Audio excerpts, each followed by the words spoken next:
Hey everyone, it is Ashley with The Small Town Mama and welcome back to my channel.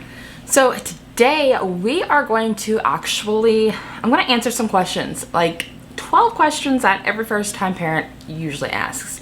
I'm answering these questions in just my sole opinion. This is no way, how do I say it? No way correct. This is just opinion of a mother that has 5 children. That is it. So I am going to answer the questions that every first-time parent asks.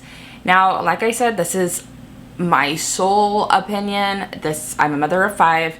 This is just an opinion. This is not medical advice. This is not by any means the correct answers. So let's get started on the first question. So the first question is, do I really have to breastfeed for a whole year? Here's my thing. Out of 5 kids, I breastfed 4 out of 5. The longest I went on breastfeeding was 3 months, and all my kids are fine. Just saying. Now, do I recommend breastfeeding over formula feeding? I mean, either way, as long as the baby is eating, I don't really see a big deal. Science says that breastfeeding is better, and honestly, the first, I think it's called the colostrum. I'm a mother of 5, and I still don't even know if that's the correct answer. But the colostrum is the most important thing that the babies get, and I believe that is because it has the antibodies. So let's go to question 2. Do I need to sterilize bottles and pacifiers every single use? I hope not, because I didn't. I just washed them, and if a pacifier fell on the ground, okay, I am not one of those moms where a pacifier falls on the ground and you stick it in your mouth to clean it. Not one of those moms at all. I think that's super gross. If you're one of those moms, good for you. I can't do it. But I do rinse it underneath a water faucet if they drop it on the ground.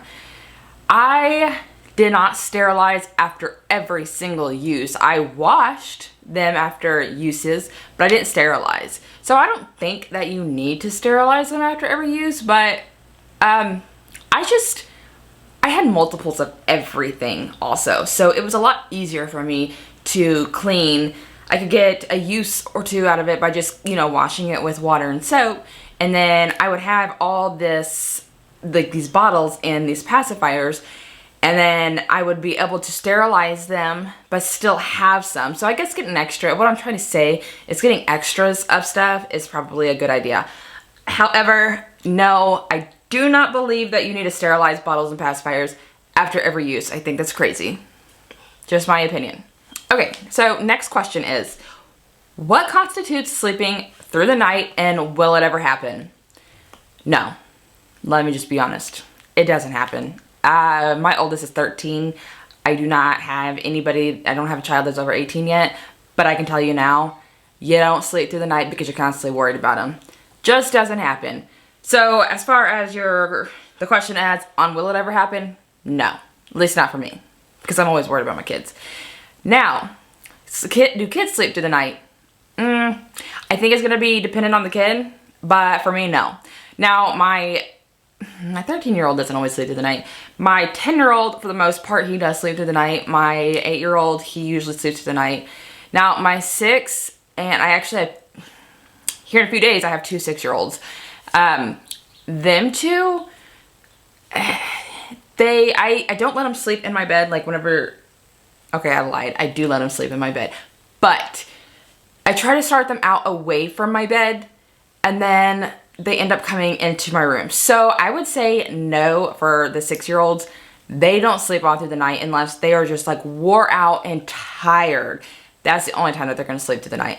So, depends on the kid on if they're going to sleep through the night.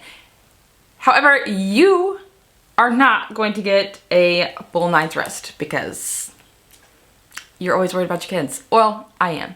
So that is solely based on my opinion, my experiences with my 5 children. Some people may not agree with me. That's okay too. I'm not here to agree with anybody. So for me, no, they do not sleep through the night, and it's never going to happen. Ever. All right, so another question was, is it true if you hold your infant too much, they will become spoiled? No. I actually had somebody tell me that if I hold my infant too much, that they were going to become spoiled. Either way, my kids are spoiled. Like, it wouldn't have mattered if I would have held on to them a lot or not. So I just enjoyed the baby phase, and I held on to them as long as I wanted to. Whether or not people said that it was going to spoil them or not, I didn't listen. So I held on to them. My kids would have turned out spoiled anyways, because that's just how I am as a mom, is I spoil my children. Not every mom does, and that's okay. But I would say no to that question, and I'm pretty sure that it's scientifically proven that it does not spoil the child either. Babies need love, okay? They need love. They need to be held. They need to feel like they're safe. So on that question, I am going to say no. Next question. My child flails when he is sleeping. Is this normal? So if we're talking about flailing as in they are laying down and they jump, or like their arms move and they jump, I would say that's normal. Every single one of my kids did. But if it makes you feel more comfortable and that's not something that they usually do, go ahead and call the doctor. It never hurts to call the doctor and ask, and it never hurts to call the doctor and go in and make sure that everything is okay. I, myself, as I was a young mom, my first one I had whenever I was 16 or 17. I can't remember exactly how old I was. So the first one, I was 17. The first one I had was when I was 17. I got pregnant whenever I was 16. Yes, that is a young age to be a mother. I do not recommend it. I recommend going through high school. I recommend going through college, but I'm not ashamed. I am very proud of my children. I know I had them at a young age.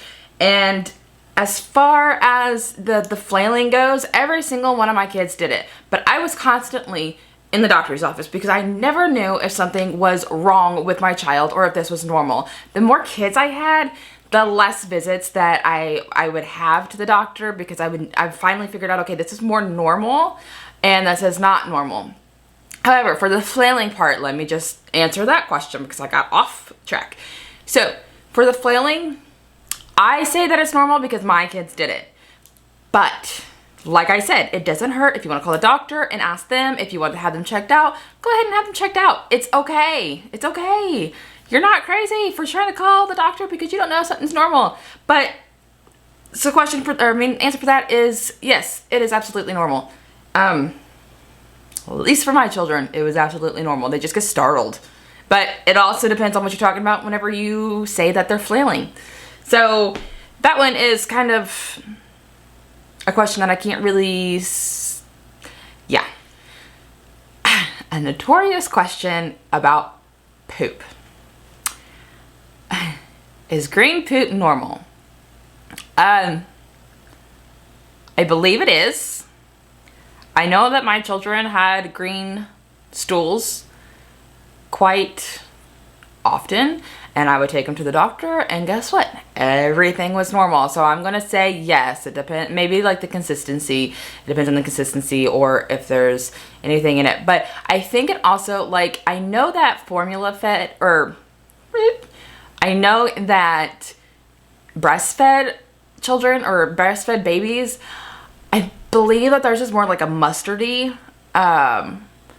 So if you're concerned about the poop, just call the doctor and ask if it's normal. Green poop, my kids had green poop. It was completely normal for them. They were fine. So I'm going to say yes to that question.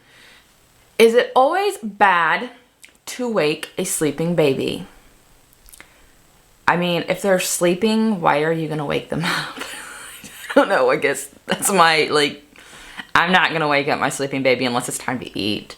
So, I mean, I'm not going to necessarily say it's bad, but I mean, depends on how long they've been sleeping. There's factors that you need to take into consideration there. As for with me, I would be concerned whenever they didn't wake up after 4 hours, and I would actually physically wake them up. So yes and no, maybe? I don't know.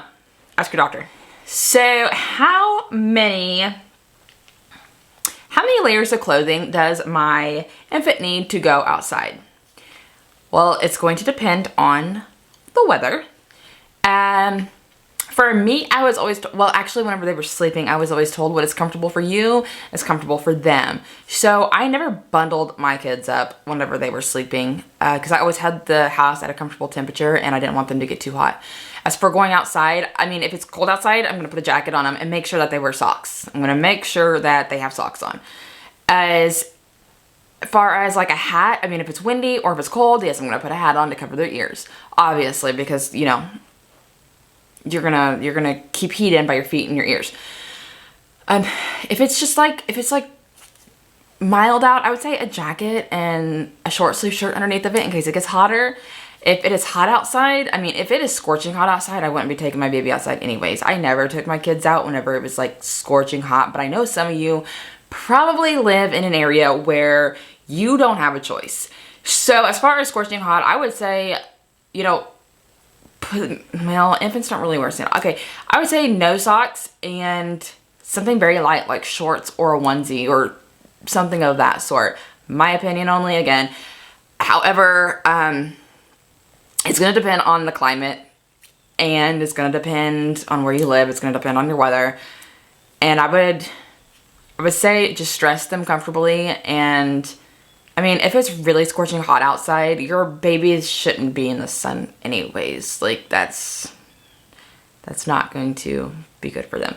So that is what I do with my kids. Mine was just mainly like if I was hot, then they were hot. If I was cold, then they were cold. And if they looked uncomfortable or they acted uncomfortable, then I would change what was going, you know, I would change, okay, let's take this coat off because you're getting hot. Babies can't communicate with us, so we don't know what's going on. But they communicate with us through looks and expressions and, you know, through cues and cries and stuff like that. So I kind of knew my kids, so mine was just if they're comfortable or if I'm comfortable, then they're comfortable. That was how I did it. Next question. Do I have to pump and dump after a glass of wine? I don't know. I'll be honest here. I really honestly don't know because I've heard yes, and then I've also heard that by the time that you know your baby's gonna eat, it's gonna be okay. My thing is I did not drink whenever my children were infants, so I couldn't really tell you. I felt like I always had to be alert, and one glass of wine isn't gonna hurt anybody, and this is definitely if a parent wants to drink, there's nothing wrong with that at all.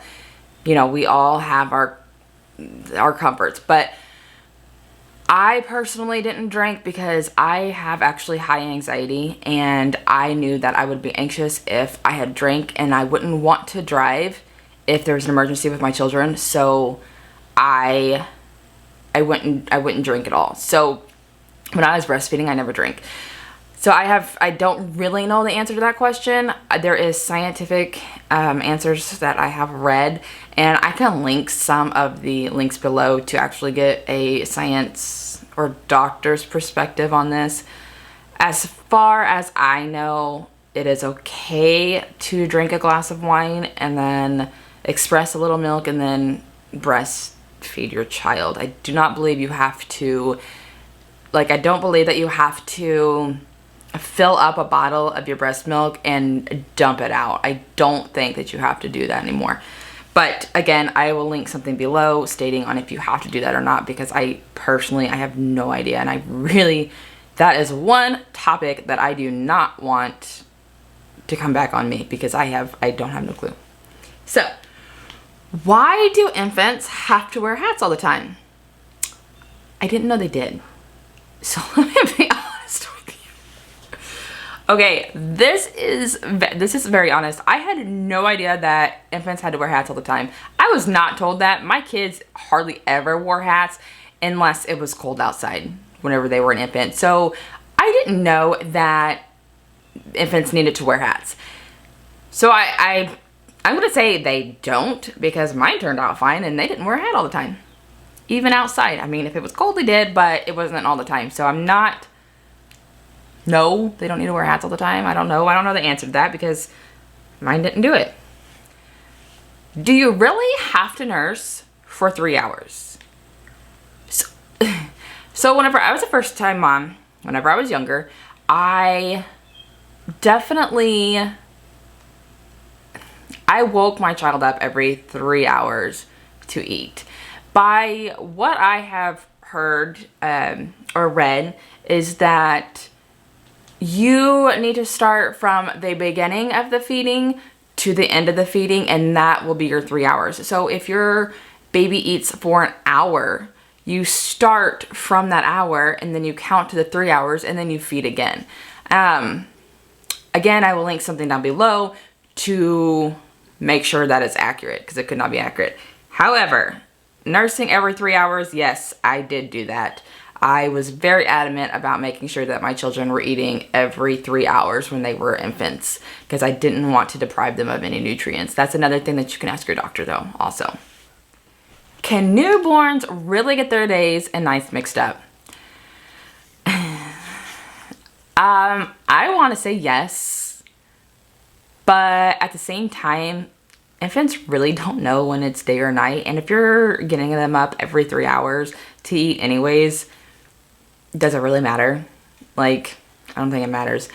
I think as they get older, you need to have a consistency, like a consistent time for bedtime and for waking up.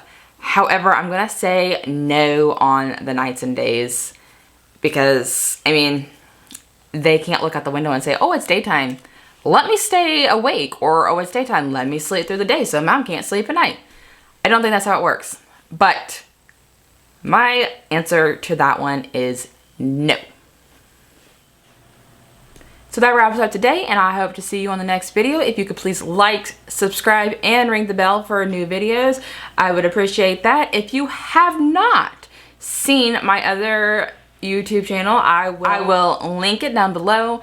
It is about crime, paranormal, and conspiracy. I also have a podcast with that is linked with that channel. And I have another channel coming up, and it is Real Talk with Ash. So I have not got started on that, but it is going to talk about mainly your celebrities, the gossip, everything in between. So this is all for today, and thank you for watching. You have a great day. I love you guys, and talk to you soon.